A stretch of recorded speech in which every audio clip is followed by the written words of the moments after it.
And good day. Here it is, 12:28 p.m. Eastern Standard Time.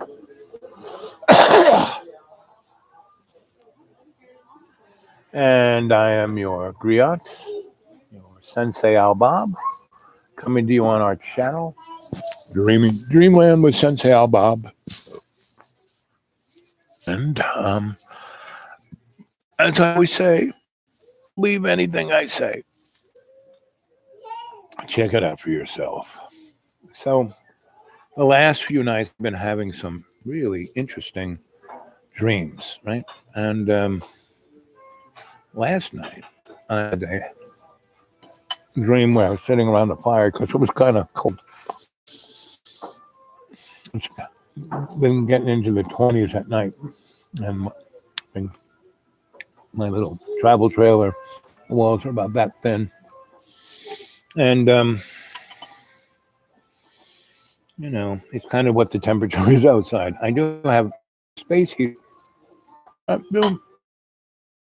Can kind of keep me warm. And I got a bunch of electric blankets that I wrap myself up in. So, when I'm wrapped up in the blankets in bed, I'm warm enough. If I have to get up and do anything, like last night. And I wanted to check on my hoses to see how the water was doing, if it's going to freeze. So far, it's been like in the 50s during the day and in the 30s to the 20s at night, and not all night. It'll be still in the 50s around 10 p.m. by midnight. It's maybe 40 something by 2 in the morning. It's maybe 40, almost 39. By 3 and 4, it's then, getting towards, 32 degrees or 29 degrees. So for some reason, we're days on end. Though Friday, Saturday, Sunday, Monday, Tuesday, Wednesday, supposed to be that way. Hey, Jamie. So it's all a work in progress. So I got the water dripping. I'm going to go get some, if I can afford it,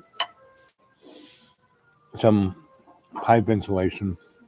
But hey, that reminds me, if anyone wants to drop me some spare change, you can go to my dudewake42@gmail and go to my PayPal and leave me some funds. And a number of you have done that, and thank you very much.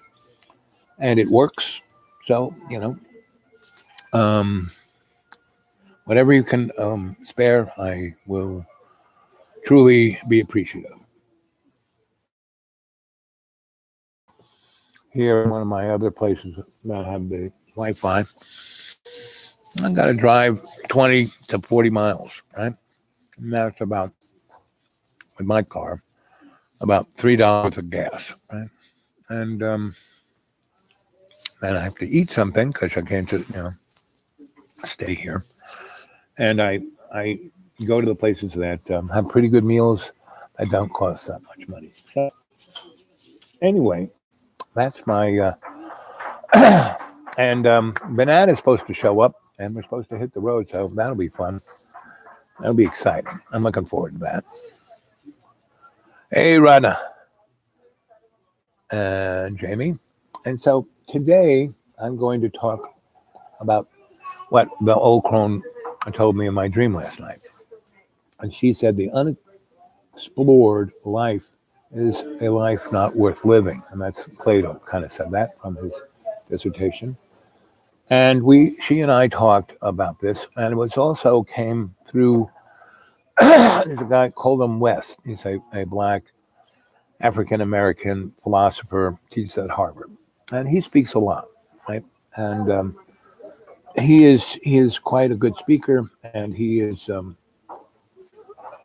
worth listening to.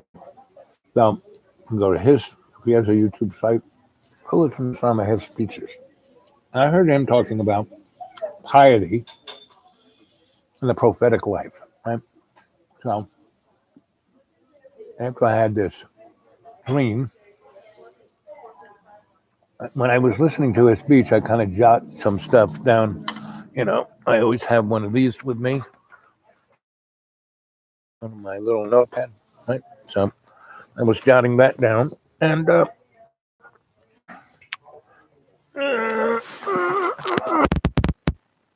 so between what he said and what the old crone said to me, I wrote this morning, and I took notes from my pad and wrote a bit since I heard his speech last Thursday, right? So and how I write is I journal. I write down stuff a lot, thoughts, and then I,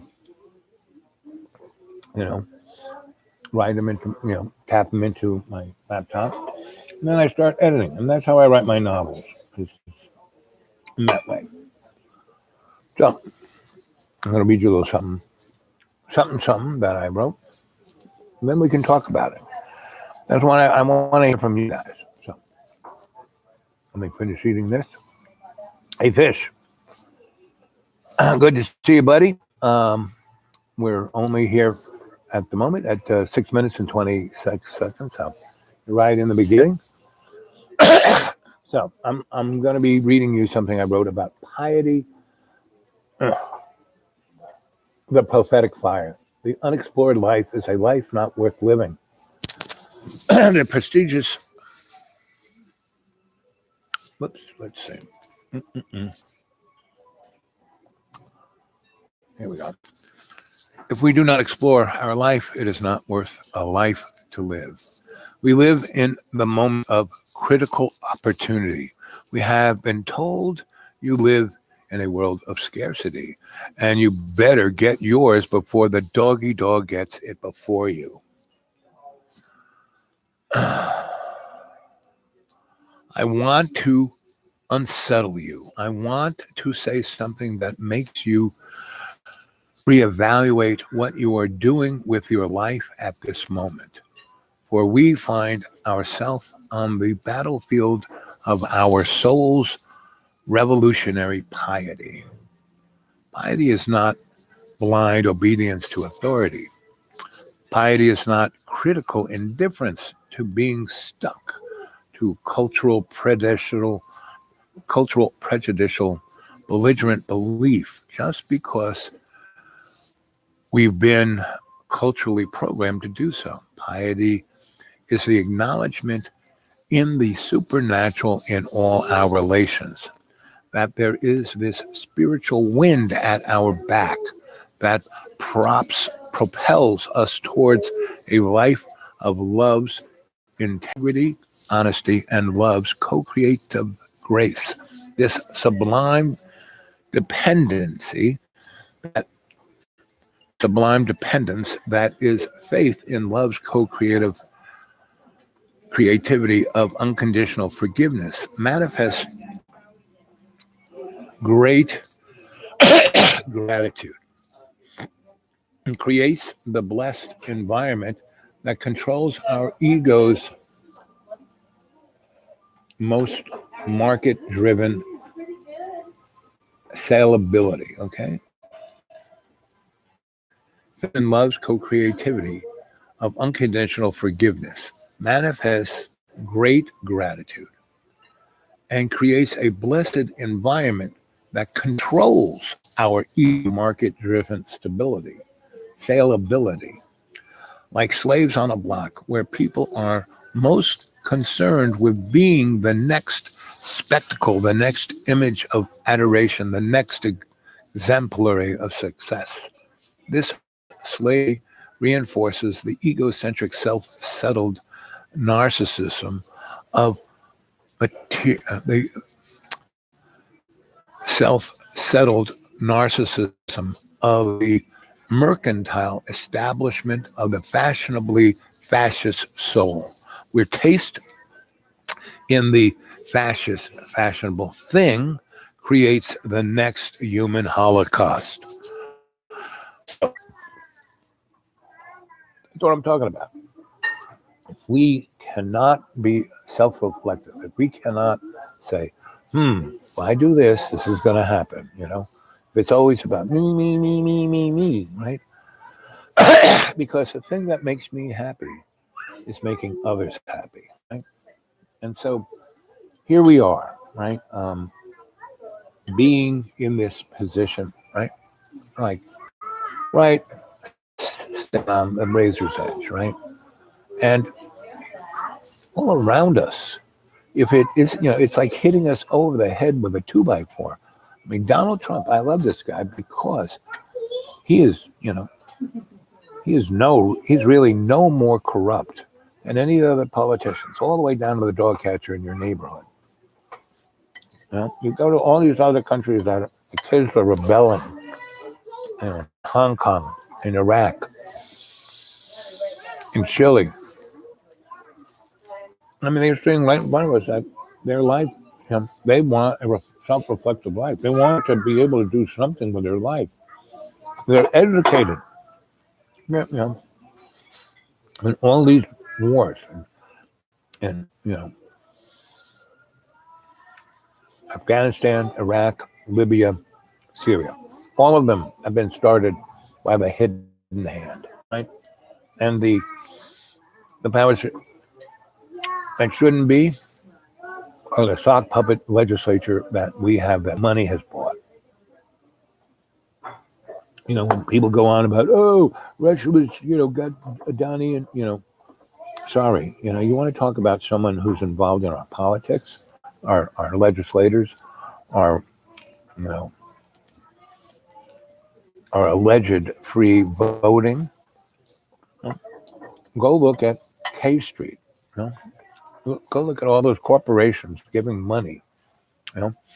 Go look at go read a book called Coke World, which goes in great detail.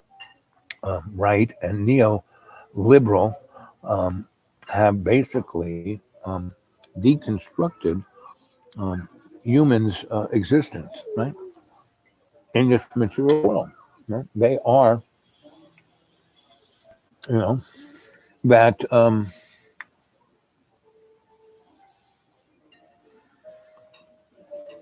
boo, boo, boo, boo, boo. That human holocaust that is the fashionable fascist thing, right? Things are worthless. Your soul is priceless, So I'm, you if you've been watching enough, you realize that I have these themes. When I first started, it was like, wow, look, I'm doing this, right? Second one was 40 days and 40 nights, right? And then I got into the 18 months of window of opportunity, right? And we're now at month 14, countdown, right? So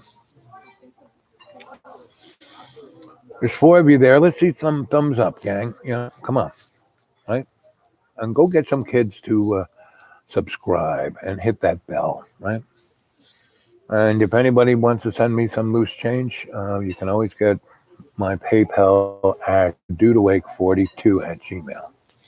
Because coming here cost me about $20, give or take, maybe a little bit more. Gas, having to buy a meal. I mean, I like the meal. And I had to come here for some other errands, so, but, I would say I live on a budget of about $580 a month. And I spend probably 200 of that. I'm doing this. So,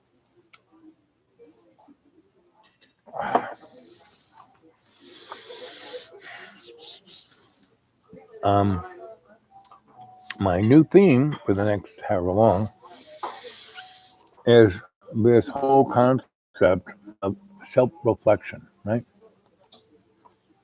The unexplored life is hardly worth living, So Jamie, Rhonda, Fish, how are you self-reflecting? What do you think of that? And what do you think of my definition of piety? Piety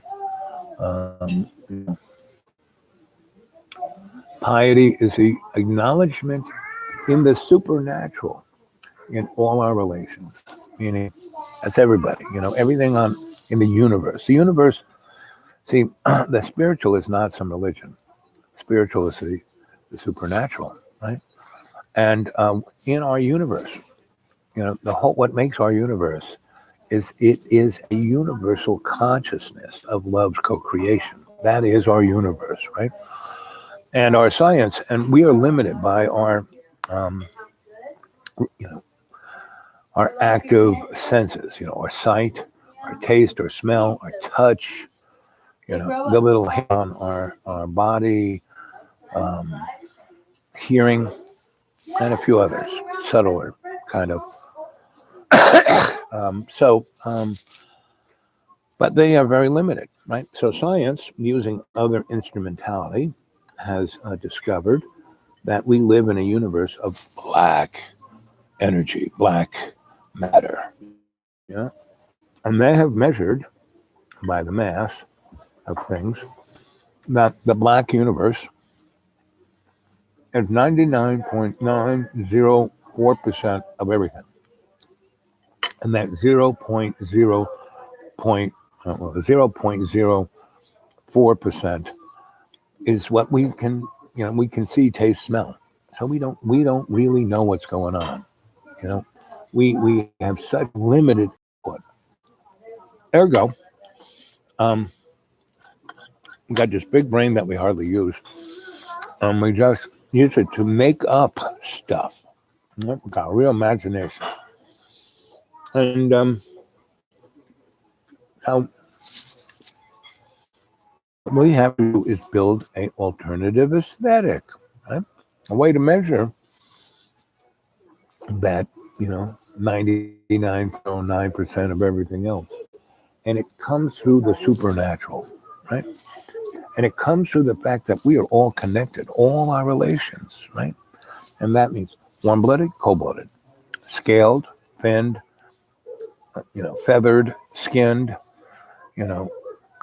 carbon-based, silicate-based, all our relations. Everybody who's out there, right?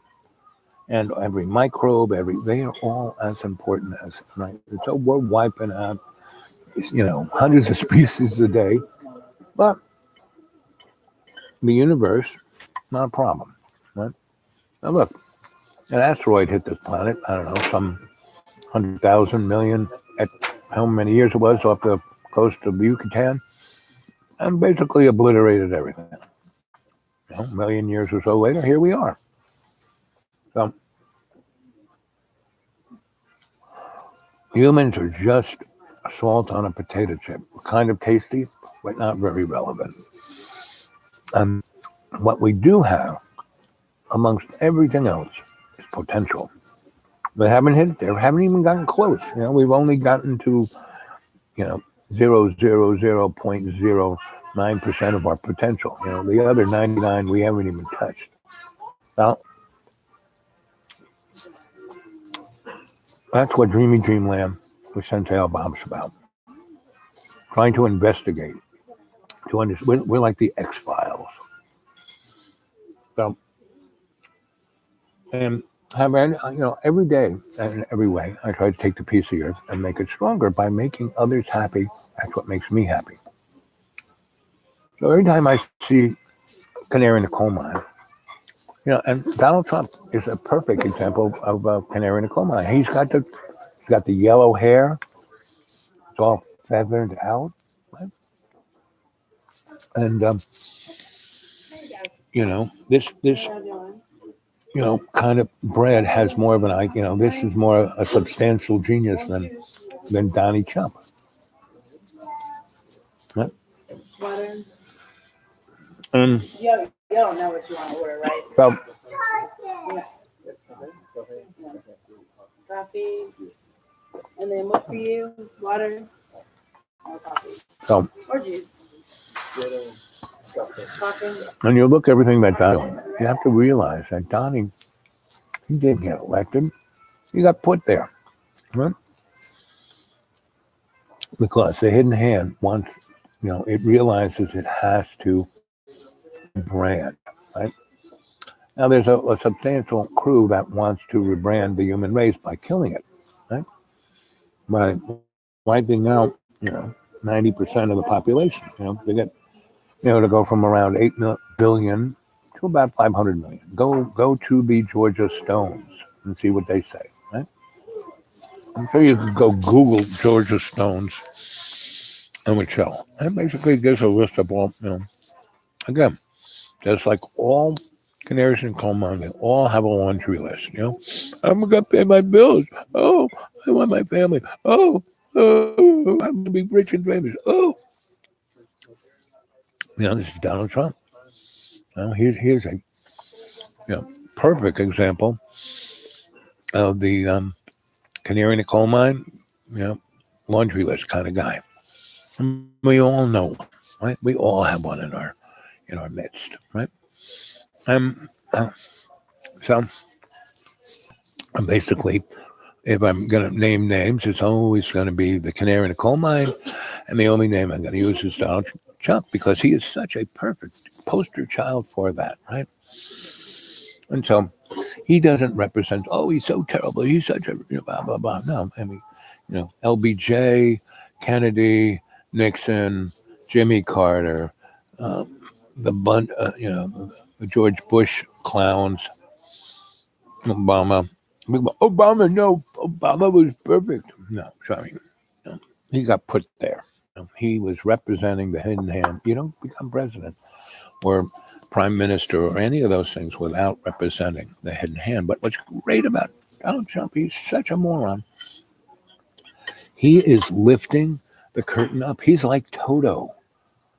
Donald Trump is like he's outing the Wizard of Oz to be this, frumpy old man, right? And having a life that you kind of, you know, explore. You explore everything about you. Why you do this? Why you're doing this and why you're doing that. Your motivations and how it all works.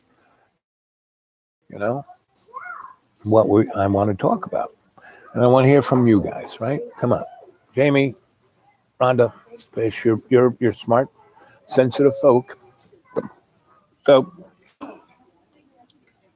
let's hear you talk about something. Mm-mm-mm. Mm-mm. Mm-mm. Mm-mm. Piety is the acknowledgement of the supernatural in all our relations. That there is a spiritual wind at our back that propels us towards a life of love's integrity, honesty, and love's co-creative grace. This sublime dependence that is faith in love's co-creativity of unconditional forgiveness, manifesting great gratitude. And forgiveness is a great gratitude. I mean, it's a great to be able to forgive, be able to let go, to let it go. Um, Now, the thing about most people who you want to forgive, actually rip your scab off. If they only did one stupid thing to hurt your feelings, you could forgive that. Then they do another one and another one and another one and another one and another one and another one. I mean, most parents do that. Unless those parents are really smart. And a parent who is leading an exploration of their life by having children, not just having children because it's a fashion statement, you know.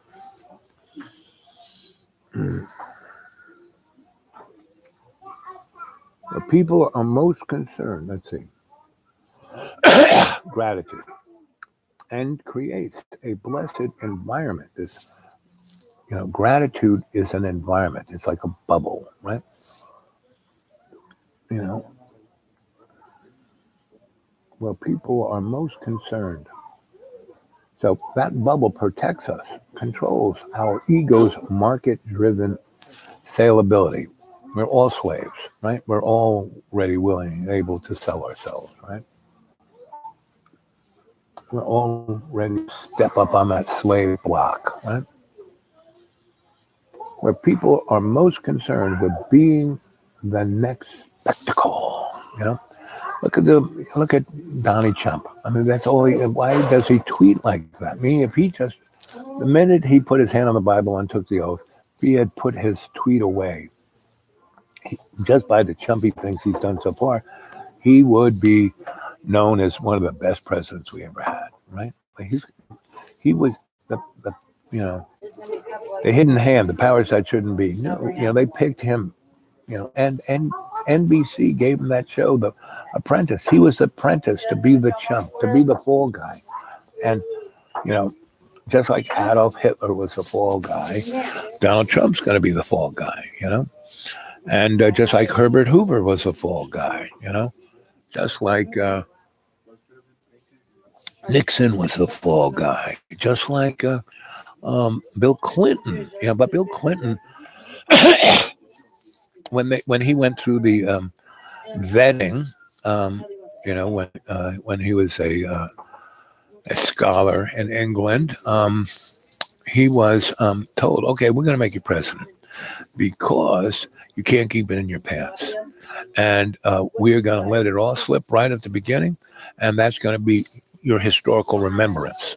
But we're going to make sure you'll be there. Don't worry about it, and you'll never go to jail and you'll be protected.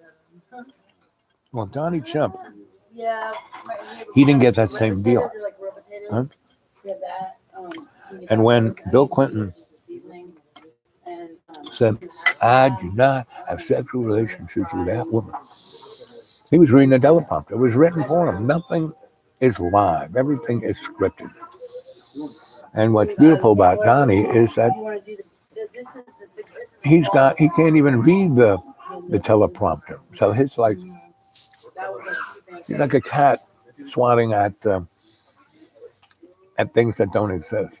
So they set that poor chump up. And the other chump is Michael Pence. And Michael, isn't it amazing how much Michael Pence looks just like Don Sutherland in the Hunger Games, and that's where we're heading, gang. Unless, we got 14 months, unless we can step up to understanding,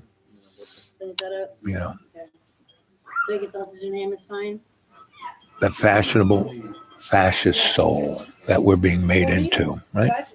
Because no one can be put into that concentration camp unless they go along with it, No one can be part of a human holocaust unless they go along with it.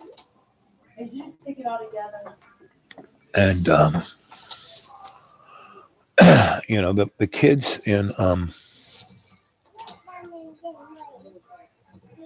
he's just not a politician. Well, he's what Donald Trump is what's the right word? He's not intelligent. He has cunning, right? And he's he was schooled by Roy Cohen. Do you know who Roy Cohen is? One of the most despicable people that ever was in politics. He was the guy who made, these hit list of you're a communist, right? He tutored Donald Trump on how to be this, right? He was put there. And the interesting thing about Donald Trump, if you want to find a president that is similar to Donald Trump, it's not Andrew Jackson. Andrew Jackson's a psychopath, sociopath. Donnie's just a nihilist. That has a few, and this is another thing I'm going to talk about, DID, right? That is a disorder. We have, ADD, we have HDAD, we have PTSD. We have all these disorders. The hidden hand wants to keep everything so nice and orderly. But if you step outside of what they want you to do, you have a disorder, right? And DID is like it used to be known as split personality, right? So that's dissociative individual disorder, right? I mean, you can't look. See, once I start talking about this, oh, two says your connection is unstable. Anyway, um, and so I mean, Rhonda, he was chosen for who he and what he was. He had that TV show, The Apprentice. He was the apprentice to be a president, right? He was set up. He went to that dinner where, Barack Obama made some jokes about him. And so Donnie said, well, I'll get him. I'll run for president. Someone has been talking to his ear the whole time. Hey, guys, hope you're. Yep, we're all here. Alan, good to see you. We're talking about, you know, I don't know if you've gone back and looked at those. You can see I have themes, right? And I'm starting a new theme. And that new theme is the unexplored life is a life not worth living, right? That's where I'm talking. And I'm talking about the environment that we have to be in, and that is piety, the prophetic fire, right? And so, piety, let's see. If we do not explore our life, it is not a life worth living. We live in a moment of critical opportunity. We have been told we live in a world of scarcity, and we don't. We live in a world of abundance. What it is, this guy who ran McDonald's, he has to retire because he did some inappropriate things with lower level workers. Right? So he is, he made in the order of 20 million a year for the last 15 years. He has something on the order of $100 million worth of stock options. And his golden parachute to leave without saying anything is $60 million cash out the door. So he's got all this other, plus he's getting 60 million, right? You know how much that is above the person he was fooling around with? That person was a low level manager, not even the store manager. But, they had a consensual thing. But in the rule book, you're not supposed to do that. She made close to 27,000 a year. He made close to 6 million. She made 27, and that's the real problem of the unbalanced level of what people make, that 1%, right?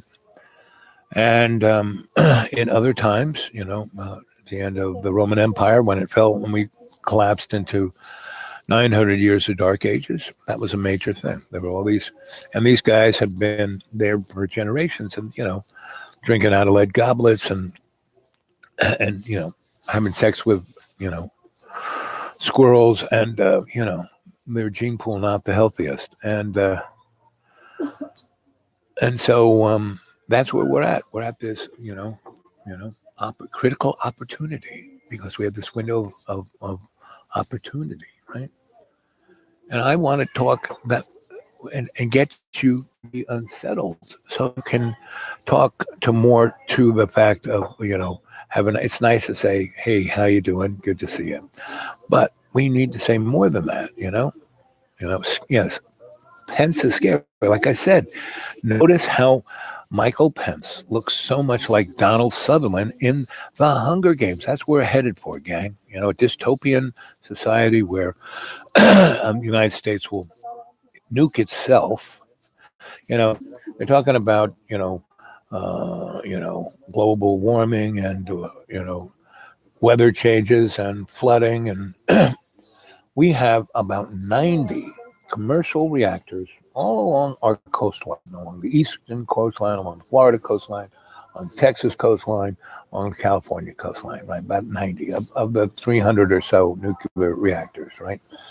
And the Price-Anderson Act, I mean, we could have used, instead of uranium, we could have used, there's another substance, which is basically seawater, right? thorium, right?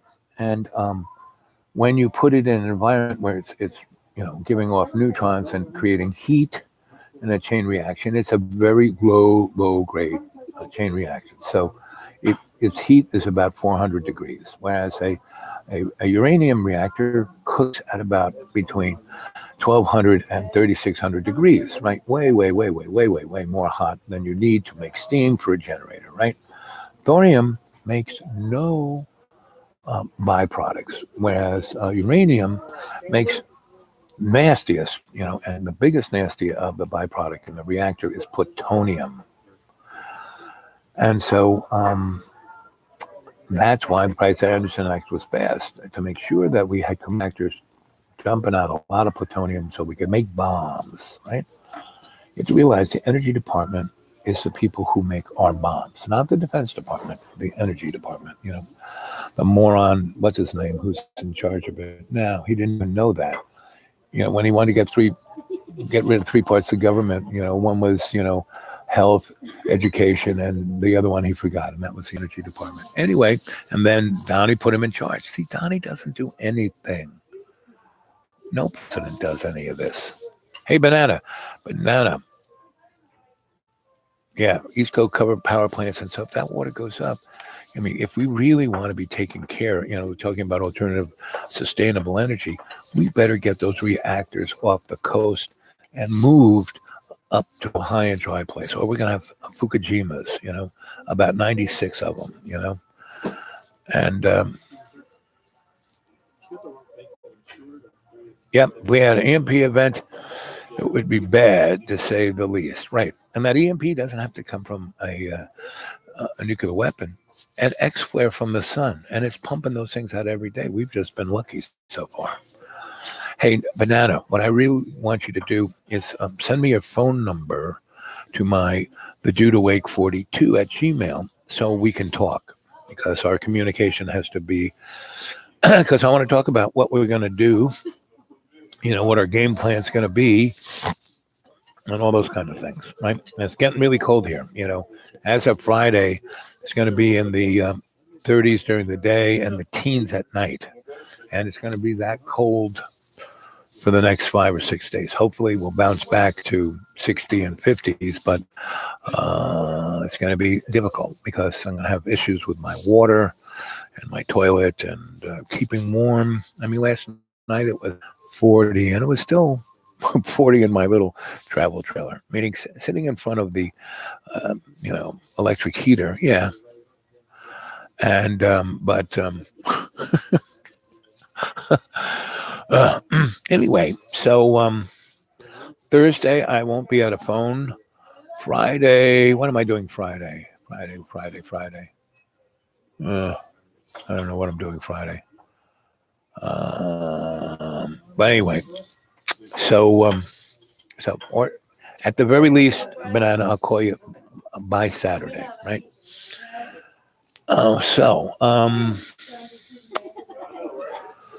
That's kind of, these are the kind of things and the only person in the political sphere in the United States that's even talking about any of this is Tazi Gabbard. And that girl, she's higher, she's got more money in the bank and more people signed up to vote for her than Buttigieg, or the guy from Texas. So,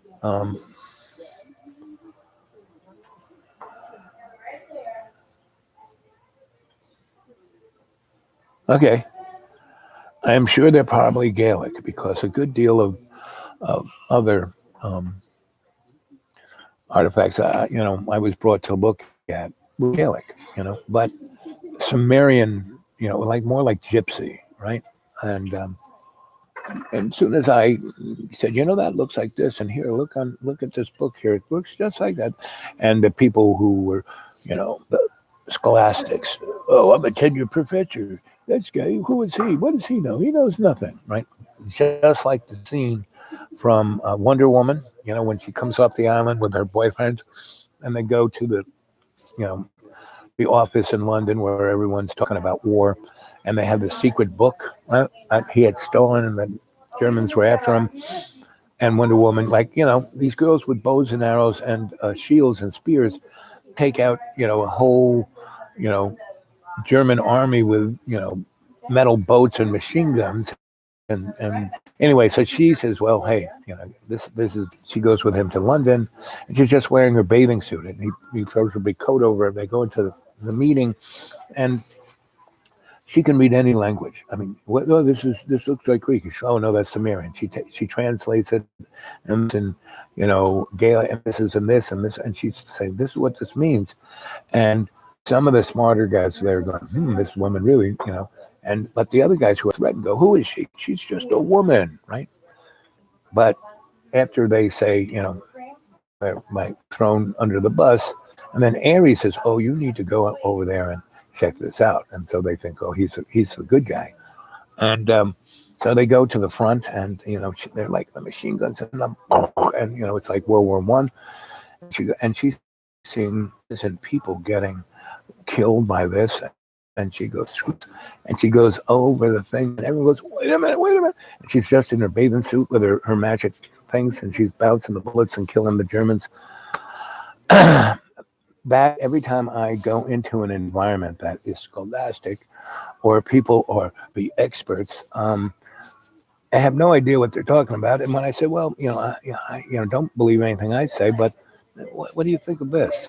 And the smart ones go, yeah, and they kind of take me aside into another room to look at it with them. But where the other people who, oh, I'm in charge here, I kind of, somehow threaten them. And why do you think this channel only has, 325 of you guys? When I go look at other people who, when I go look at that booty bun guy from Sweden, who, he puts up a thing about him, coloring his toenails, and with a half an hour, 20 million people are watching. Please. So that's why we're going to take this on the road. And Banana and her friend are the two brave ones who are going to go, and they're going to have a lot of fun. We're going to have a really fun time. I will. I'll go look at what you send me, and I will call you up, and it's now 111. So, and I've been talking 43 minutes. And so, Banana, send me your phone number now, so I can find it on this. And when I hang up from talking to you, that I will call you right away, because I don't know if I'm going to be around a phone line, a cell tower, in the next 2 days. And I don't want to wait till Saturday, so I'm going to call you today, right? So put that up there now, and I'll go to it in the next half hour, because I kind of talked about, started this whole thing about piety, right? And piety is not blind obedience to authority. Piety is not critical indifference.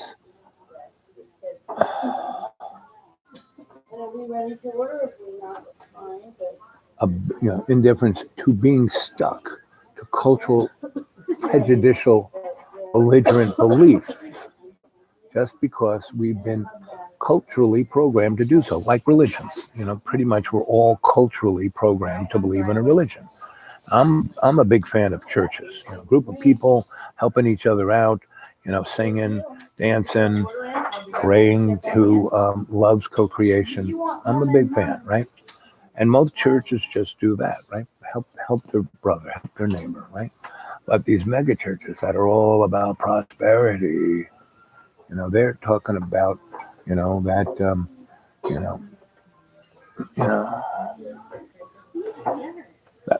so this, piety is the acknowledgement of the supernatural in us all, right? Everybody. Doesn't matter what church or what animal or even what species or what gender you are, that there is a spiritual wind at our backs.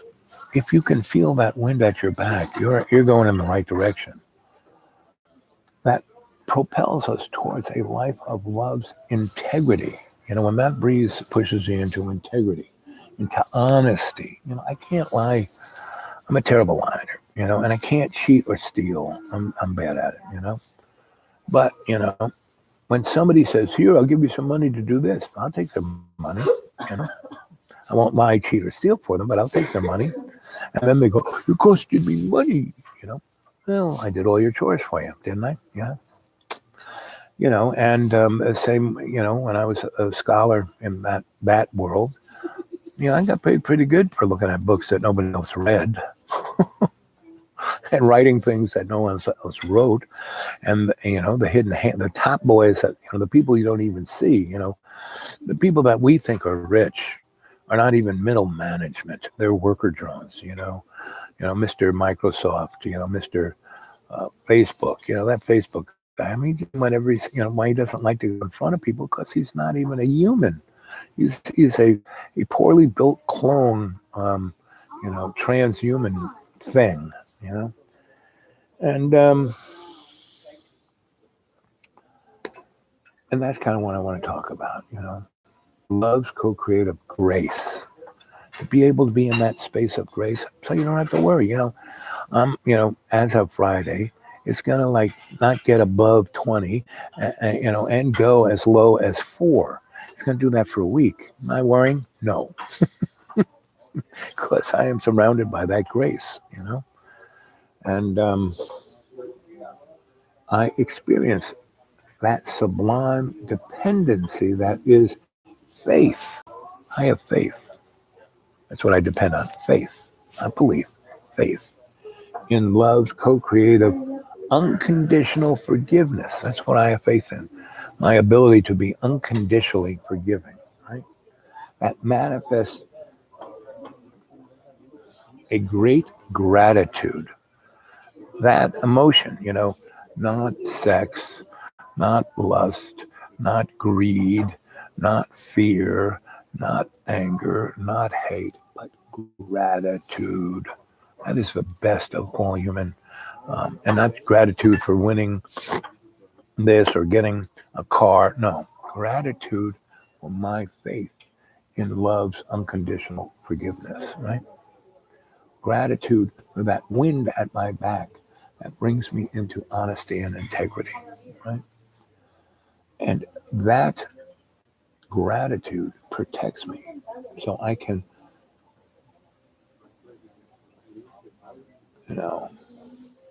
that gratitude creates a blessed environment that controls our ego, our market-driven salability, our ego, where we want to live like a slave, where we are most concerned with being the next spectacle. That's Donald Trump. He can't stand not being the spectacle every 20 seconds.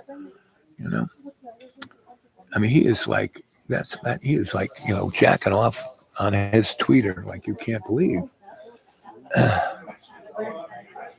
That next image of adoration. Why does he? He got elected, and he didn't do any work. He either went played golf or went on, one of those things where people told him how much they loved him, where they all wore their red hats. Where taste in the fashionable thing. Basically, people talk about the new Green Deal. That's a joke because it's based on, the renewable wind and solar. And all of those things, your smartphone, all of that technology takes rare earth elements. And to get them out of the ground is way worse than getting coal out of the ground, And usually it's in some third world country where they got 6-year-olds kind of digging at it like rats. And because they get those guys, because this stuff is so poisonous, and they're going to be dead by the time they're 10, right?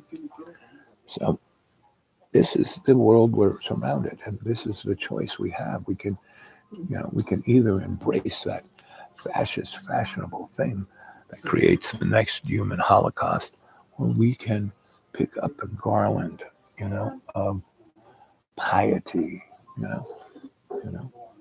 the acknowledgement of a spiritual connection with all our relations. That is love's co-creation, you know. So say we all, you know.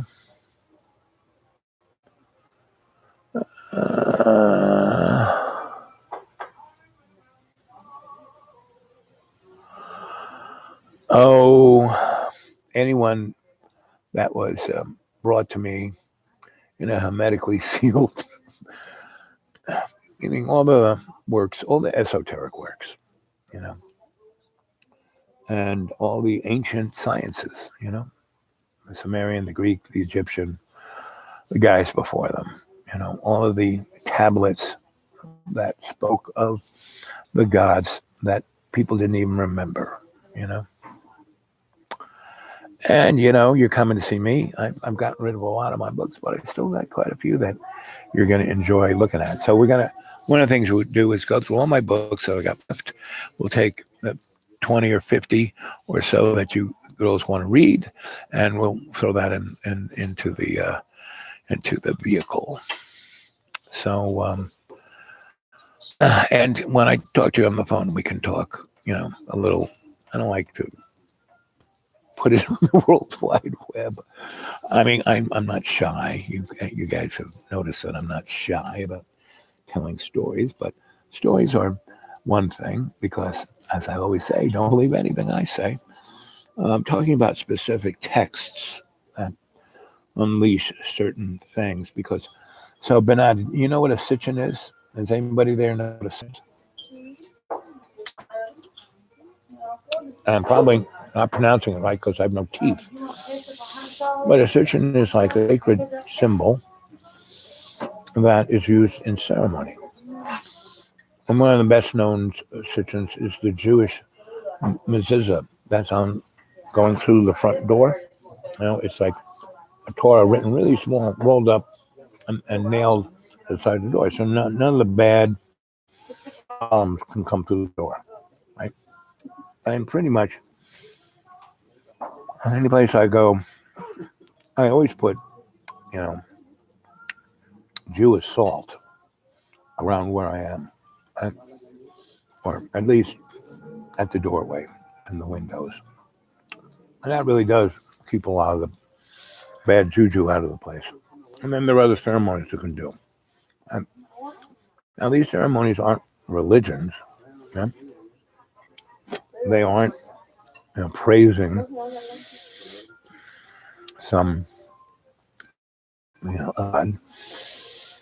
They're just like how to wire a light bulb. It's another. One man's science is another man's physics. Right? No, one man's science is another man's religion. So I remember one time I was making a joke about walking on the water. Right? I used to do performance art, right? And used to do all these, I used to make plasma, which was pretty impressive, right? And I used to tune it, right? And it would make people hear things that other people didn't hear, just like younger people can hear certain frequencies that older ones can't. It made your hair on your body move like you had insects all over your body. So that was kind of fun. I could do a lot of things like that.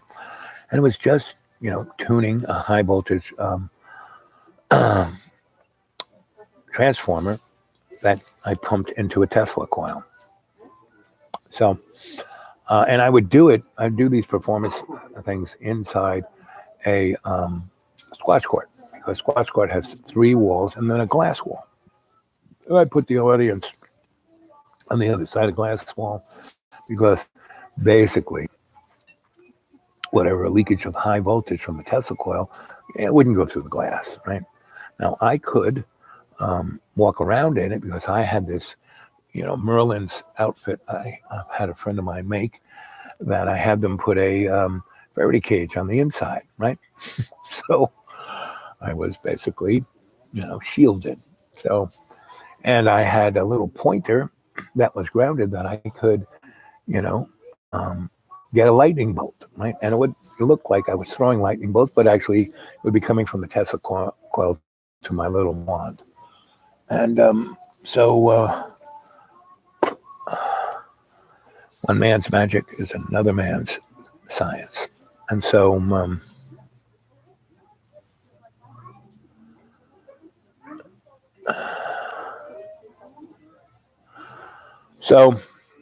and everyone in the cadre, I would love it if you could get a hold of us. Get, Bananas, contact her on the email, and we'll come and visit you guys. We'll travel to all the country, especially along the coast. We need to get out of the mountains, out of the coldness, right? And so, uh, but so I'm like 60 miles to Johnson City from my front door, where ETSU is. Right here in Boone, I'm about 40 miles to Boone, right? And then there is, you know, Asheville, which is about 110 miles from my front door. Three of them have universities. Three of them I used to lecture at. Three of them I have connections to.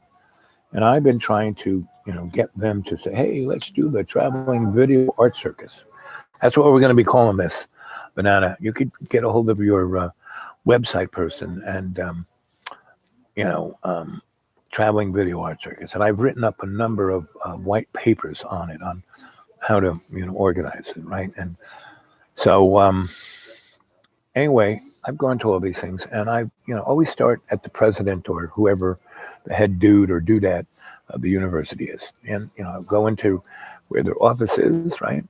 And they usually have a secretary, and I wait out. They usually have a bench, just like the principal did out in the hallway. So I would sit there, and when I would see the secretary walk away, I would just walk in and walk into the president's office and say, and I would make sure there was no one else there. And he was like picking the navel went out of his thing. He wasn't really occupied. And I would kind of walk in a way that he wouldn't see me. I mean, from his back or from the side, and quiet. And I would get in there. I would stand and I would kind of move into his peripheral vision and go, yo.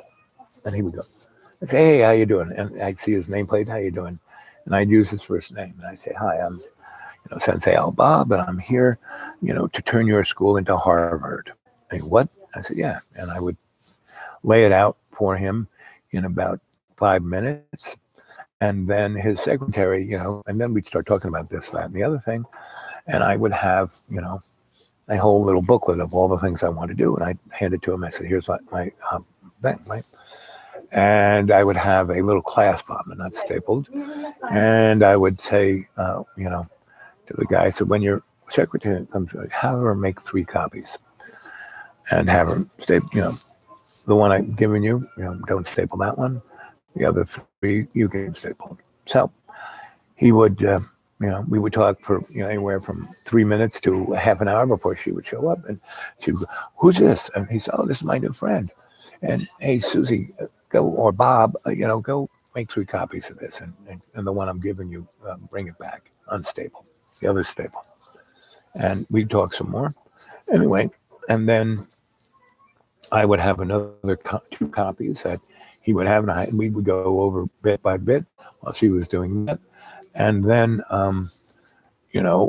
depending on how engrossed he got into this, she would come back with him and she would say, oh, you have your 1 o'clock coming up in about 20 minutes. I said, well, I'll leave you to prepare for that. Or he would go, no, you can cancel that. This is more interesting. Let's go to lunch. So the 3 big schools around here, I've already kind of visited. And the head guy goes, hey, that's great stuff. But, I'm not in charge. I'm just a figurehead. And virtually every university chief is just a figurehead, right? He looks good. He's a good poster boy. His CV is good, and he's handsome, and he doesn't have any warts, and he hasn't done anything really that bad. And but he goes, I'm going to call up each 3 of those guys. Said, I'm going to call up the campus police and tell them that you're my friend and that you're going to be walking around campus. And so I'm going to call up the chief. You go over and talk to the chief a little bit, and get get everyone there to know who you are, and then you know go on the campus, talk to whoever you think is what you're going to have to do is get professors and faculty and kids to want to do what you want to do. And virtually every school I went to was so stuck in their prejudicial point of view that A, couldn't even understand what I was talking about. B, the ones who could, like I would, the guys who were the, chiefs of the departments, they would, you want my job? I said, you really think so? I don't think so. No, I want to make you look good. Why would you do that? Because that's what life's about. Because then you could make your professors under you look good, and then you could make your students look good. In 1991, I left Cornell, from being a scholarly kind of guy, and I went off to the University of North Carolina at Asheville, right? And that was a very interesting school because Asheville was like, spent millions of dollars to become the Paris of the South, and then they borrowed all this money to do all this building of, buildings and sewer and water lines and this and that and highways and tunnels. And then the Depression came. And the city of Asheville could not pay off its Depression debt until 1996. So no one lent them any money from the Great Depression, 29, until 1996. And that's why Asheville was stuck in ember. And UNCA used to be a teacher's college, just like Boone here used to be a teacher's college. I mean, it had no more than 800 students, right? And but now Boone is a hipster college. It has about 30,000 students, and that's because they have skiing just about 6 miles from here. And during the spring and summer, they have this bridge that people go canoeing down, and great trails through the Cherokee National Forest for bikes and hiking. And that's why this school has 30,000 kids. It's really, its scholastic level is. But UNC in 91 had an amazing professors. They were professors and, tenured teachers. And like a good example is the head of the music department was Bob Moog, inventor of the electronic synthesizing music, right? And he invented it, and he became pretty well known for it. And then he got somebody to invest in him. And then a few years later, he didn't realize that he had sold his everything to them.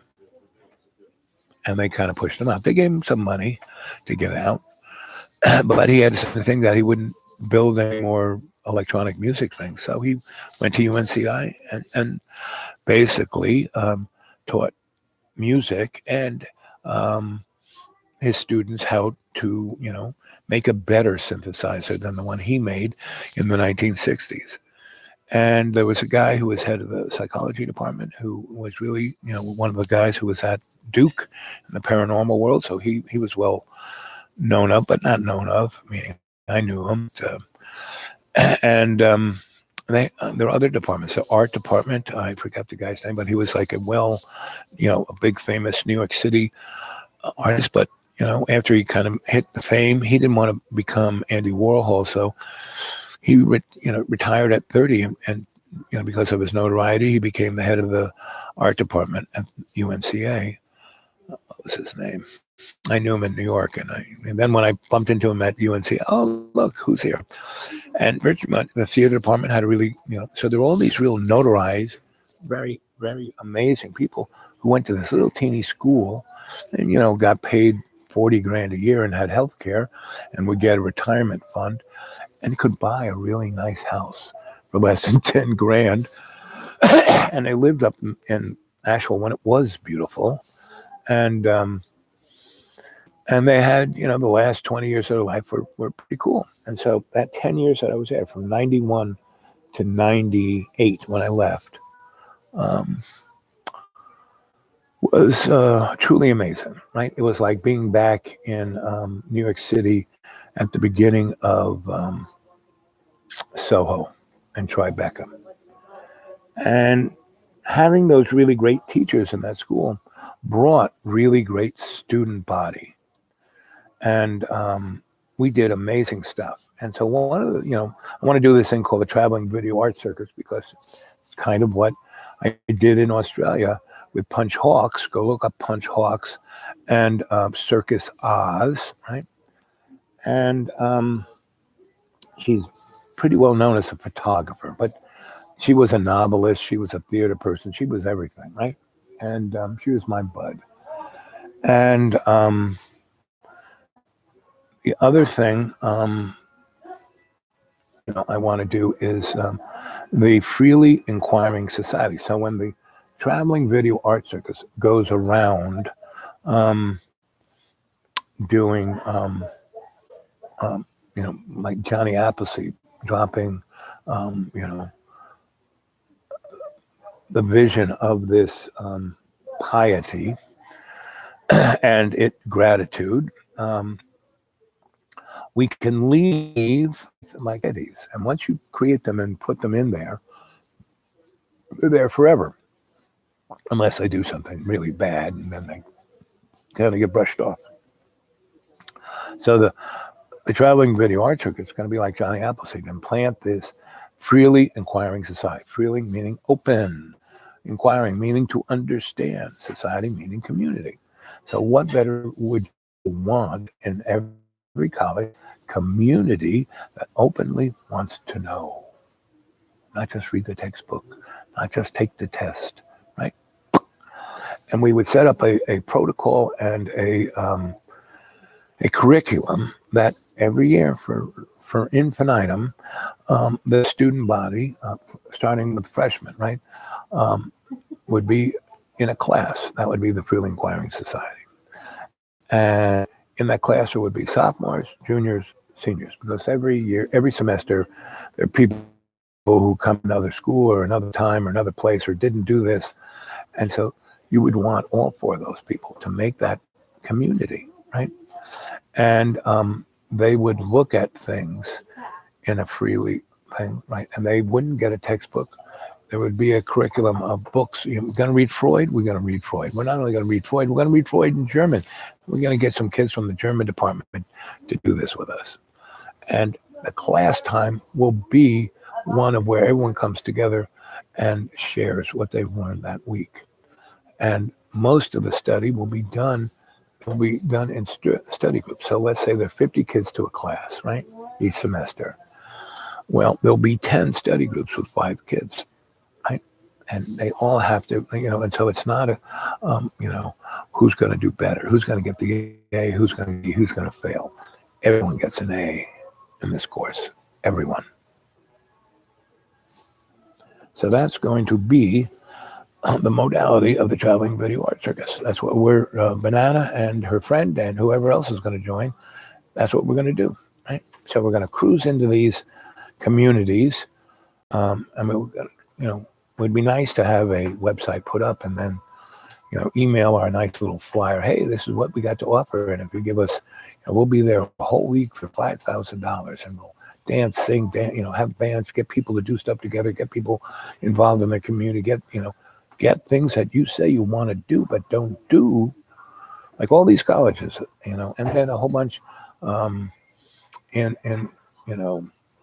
within a 200-mile radius, there are 50 colleges, and I visited them all, right?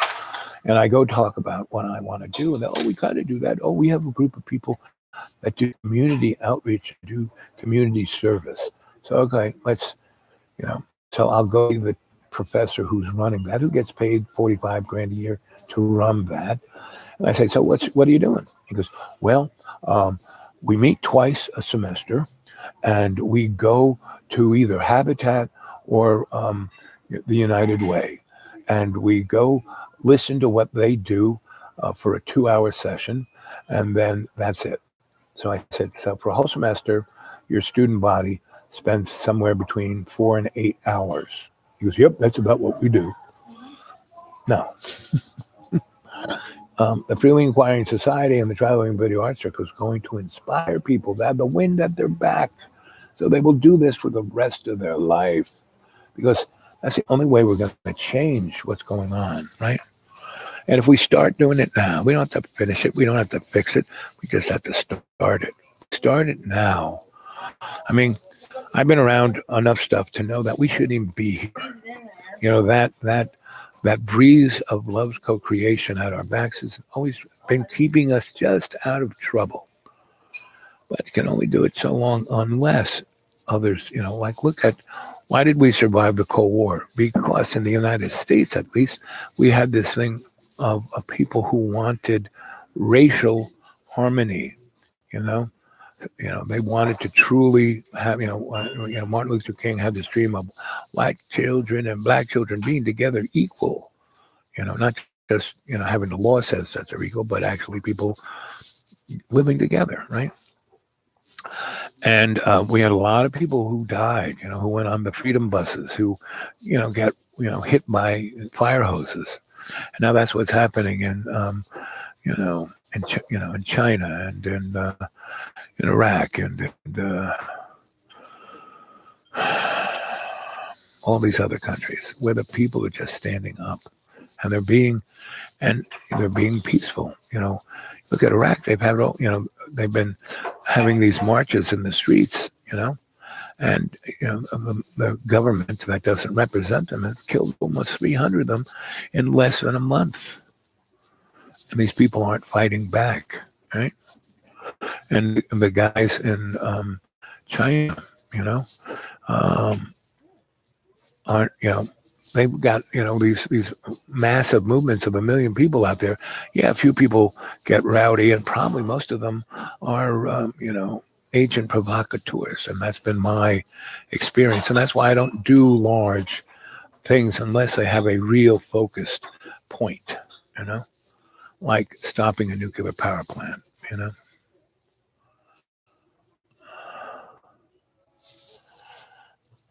Okay, nice. But yeah, whatever you got up working. Yep, yep, yep. Yes, exactly. And we will use whatever we got because this is just a work in progress. I mean, again, we are starting the ball to roll, right? Inertia is the hardest thing, pushing that ball, getting it going. But once it gets going, like back in the 60s and 70s, we started a thing called collaborative artistics in New York City. A bunch of artists got together because we wanted to start a 501c3 to get money from the NEA that we could and do shows so we wouldn't be controlled by the rich people. And we did it. It still exists. The gallery No Say No is still there. And we helped start PS1. We helped start Brooklyn Academy of Music. We helped start the Knitting Factory. We helped start the kitchen. We helped start a whole bunch of other things like that. And changed whole neighborhoods. That's why the Lower East Side is, bougie. It's why Soho is bougie. Now it got taken away from us, and we knew this. But it still funds that art thing, right? And we all left. The handful of people who started weren't there anymore. But we started it, and we found kids who were coming out of college who wanted to be art administrators. Well, we got them and we put them in march. We showed them all the stuff we had done, all the chance we had. That's what this is. That's why I want to take the traveling video art circus off to the,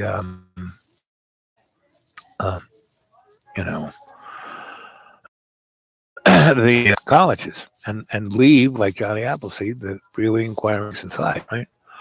And it made its name 100 times, but that's kind of where I want to start. We can call it some fancy name. I said, the No Nukes campaign, the Stop Shoreham campaign, So that's where we're at. So, Banana, what I think, like I said, as soon as I get off this, it's now 1:43. So in about 10 minutes, yeah, about 10 minutes, I will off and give you a buzz, right? So you've sent me your phone number to my Gmail, right? You sent your phone number to the Dude Awake 42, right? Yeah, there you are. Well, there's the artifact. Yep. Yeah, it looks Carillion to me. But you know what else it looks like? It looks like something off the hood of a Buick.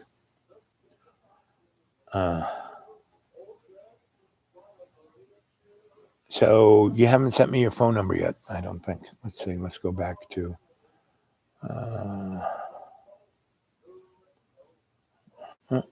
So there's our you jazz buzz guy. He's got a channel where all he goes on about is how he hates me. I mean, and he goes on about wanting to kill me. In the same file as the pics. Okay. Oh yes, there it is. I see it. I see it now. Yep, there it is. Okay, gotcha. So when I hang up here, I'll come see you. Okay. So, and I have a strong feeling that you jazz nuzz is our not Robert, not Donald Trump, but the other one. And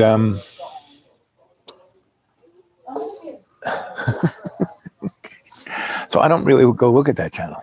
John said, "Oh, you need to go look at it. He's so terrible." Well, I'm not going to look at it. Why waste my time, right? And other people have said that they were like, couldn't believe, and other people have said, "Oh, I think it's John Birmingham, because who else would write this, right?" But I don't even care, right? Because I'm busy doing this, talking to you about more important things, and I don't have to look at it. Unless I hit that little thing, I'm not going to look at it, right? So,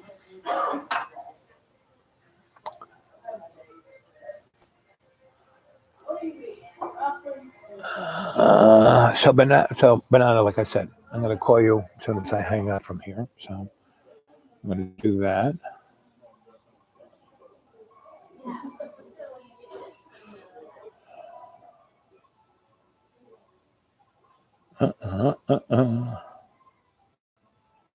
So one last request. Anybody wants to go to my Dude Awake 42 and put something down in my PayPal account would be duly appreciated.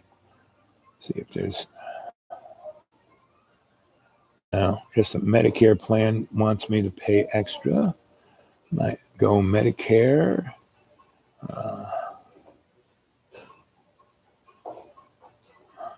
Somebody wants me to buy a beagle. I'm a dog guy, but I like beagles. Anyway. So I think that's it for today. An hour and 20 minutes and 20 seconds I'll go up. So I'm going to go out. Hey there, back to Eden. Can't find me. What, you're on? So the Dude Awake 42 on Gmail, and Dreamy Dreamland with Sensei Al Bob, which you're chatting to us on. Yeah. Oh, website. Don't have a website yet, because, no, I don't have one. I mean, I got a couple ancient times that other people set up for me, and they didn't do anything, so they're out there, and I don't even know what they're called or what their pin is, or and I'm not a big fan of Facebook, but hey, we need it, so Banana, you're on it, so that's it.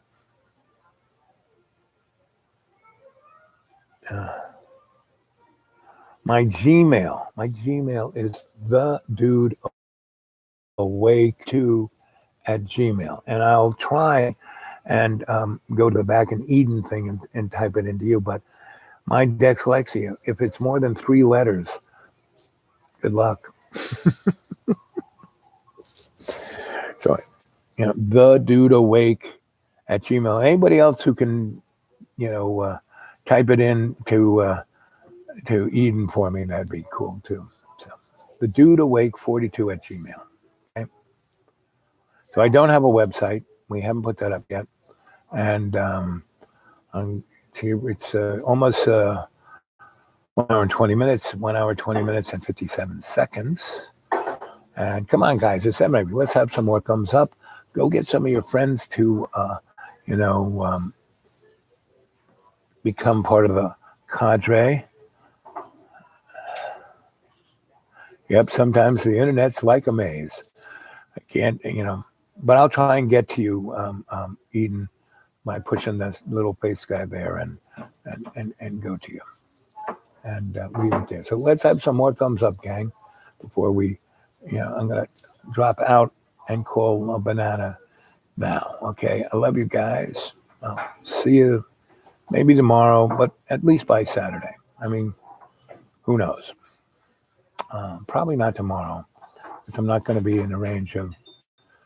I spent most of my gasoline money. Some people watching. Come on, let's get a few more thumbs up. Come on, get more people to watch, to subscribe, hit that bell. Do all the fun stuff. The dude awake 42 at Gmail, right? Okay, gang.